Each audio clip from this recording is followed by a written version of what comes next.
Did you read the book beforehand? Were you forced to read it in school? Was it one of those? I read it before filming. Okay. Yeah, and during, both. I read it before. And during, yeah. Yeah. We would sometimes both be reading it in the makeup chair. I think most of the time when you'd see us all preparing for a scene, we'd all be looking for the scene in the book because it was so useful. And Tom, the director, was very clear at the very beginning. He said, listen, this is the best resource and a guide for you as actors. So. Yeah, actually, I remember that was one scene where we were both reading it before, and so we both went, oh, that bit, it's that bit, I can't remember what scene it was, so I'm being vague, but we both sort of thought, oh, we should really try and get this moment into the script because it's not written. Andrew Davis hadn't put that little moment in, and I don't think that's actually ended up being in it, but it gave us such sort of freedom to... It was when you were knitting, wasn't it? Oh, I can't remember. What was the appeal of this? I mean, you have Tom, you have Andrew, you have Harvey on board. I mean, it's kind of like a dream team. Yeah. Yeah, we were very lucky. And the book, it was War and Peace. I mean, that was the appeal Tolstoy too. too. Yeah. We should probably credit him. Yeah. Good job. Yeah, it was a great team. And as well, the cast, we had 100 and something speaking roles. So the whole 5.5 months, these new actors would come, and every time they were consistently brilliant, like Ken Stott and Stephen Ray and, Nick Brimble, who had like one line, who's an amazing actor who I've loved forever. So we were very, very lucky to have an incredible crew, an incredible cast. And you had to film in Russia, Latvia, and Lithuania, I believe, which are very cold places, and you did it at the start of the year. How the heck did you stay warm?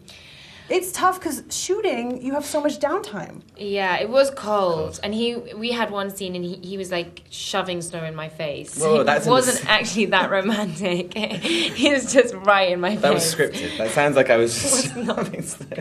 It was, wasn't it? I don't know. That was a choice. But it was cold. It was cold. It wasn't that cold. I mean, it could have been. Yeah, it's true. We were quite lucky, actually. I mean, we were kind of gearing ourselves up for like minus 25, and it never really got that bad. But it was, there was snow up to your waist, and we were. And it was when we returned to Russia in the summer at the end of the shoot. It was the white nights, and it was this beautiful balmy evenings that never ended because the sky stayed this beautiful like midnight blue. And amazing. Wow.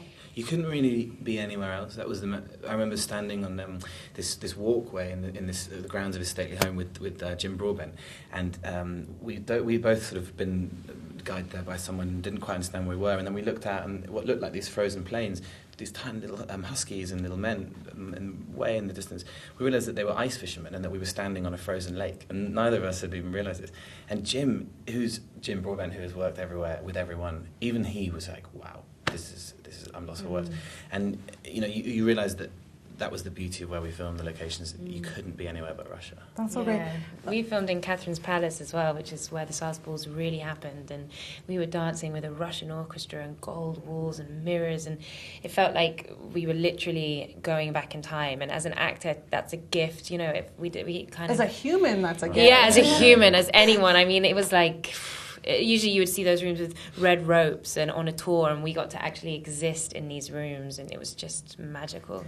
I've got to see the first of the 4 parts because they're doing it in 4 parts out here. They're doing it a little differently in the UK. So much happens. Did you know the story before going into it, before you read it? Had you heard about what happens in the book? No.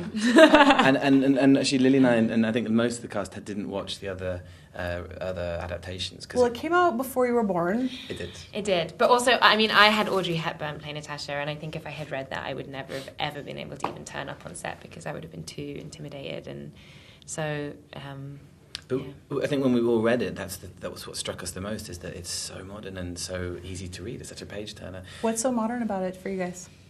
It's about love. It's about families. I mean, I honestly read Natasha feeling like it was a truthful account of how I felt when I grew up, of how I felt when I first fell in love, and when I was dancing and learning to sing. And it was just, people don't change. I mean, obviously the time and the politics and that all influences how you then behave, but the story, I mean, you've sometimes said it's a bit like a soap. It's sort of... It is. It's, loads and loads of young and people and their families, and then they fall in and out of love, and they have stories of revenge and jealousy and jewels and...